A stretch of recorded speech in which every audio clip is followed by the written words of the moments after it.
असे अनुभव नेहमी येत राहतात. काय झालं ते पुढे सांगतेस. तर श्री स्वामी समर्थ मंडळी, परत एक ड्रेस मागवला होता, तर दुपारी त्याचं पार्सल आलं.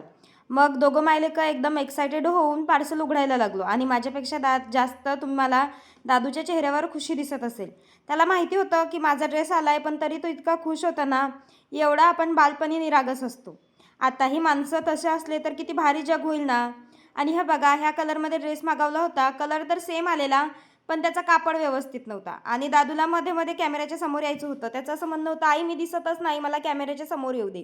आणि मी त्याला म्हटलं, मला सगळ्यांना एकदा ड्रेस दाखव दे, नंतर तू कॅमेऱ्याच्या समोर बस.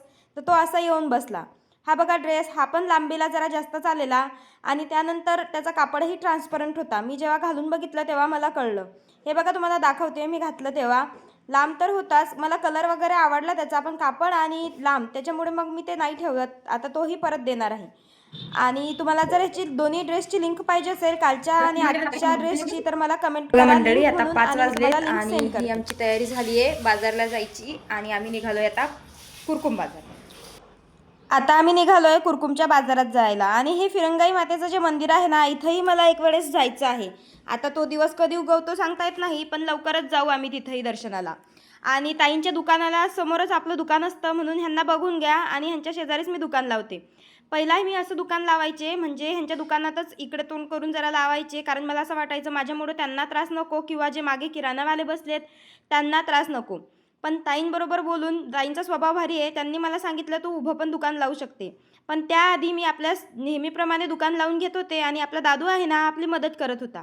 बघा, तो छान मदत करतो, पण कधी कधी एखाद डबा उचलून घेऊन पळतोही. तो म्हणतो मला बाजारातच गुलाबजामुन खायचे आहेत आणि ते व्यवस्थित नाही ना असं बाजारात खायला, म्हणून मग त्याला मी घरी जाऊन देत असते. सगळे डबे वगैरे लावून घेतले आणि माहिती आहे काय, आजचा बाजार जरा थंडच होता. अजिबात ग्राहक नव्हते. मला तर टेन्शन आलेलं. 7:30पर्यंत माझे 5-6 डबे गेलेले आणि हे आपलं पहिलं ग्राहक आहे. ते बघा क्युटी पाय कशी बाय करते आपल्याला.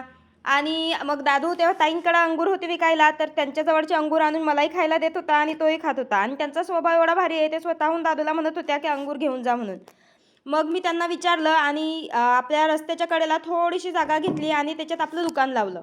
आता खरं सांगू का, मला आधीच मी हे करू शकले असते, पण मला असं वाटत होतं की त्यांचा माल दिसायला पाहिजे लोकांना, त्यांना त्रास नको व्हायला, म्हणून मी नाही लावलं. आणि ते दोघं भाऊ बघितले का, ते भांडण करत होते आपल्या गुलाबजामवरनं. मग आला चहाचा ब्रेक. आपला चहा घ्यायला घेतला आणि त्याच्यानंतर खरी चमत्कार चालू झाला. आणि मी काय केलं, हनुमान चालीसा इयरबड्समध्ये लावला आणि आपली गिऱ्हाईकी करायला चालू केली आणि आपले जवळपास सगळे गुलाबजाम गेले बरं का. असे चमत्कार नेहमी होत राहतात. Bye bye.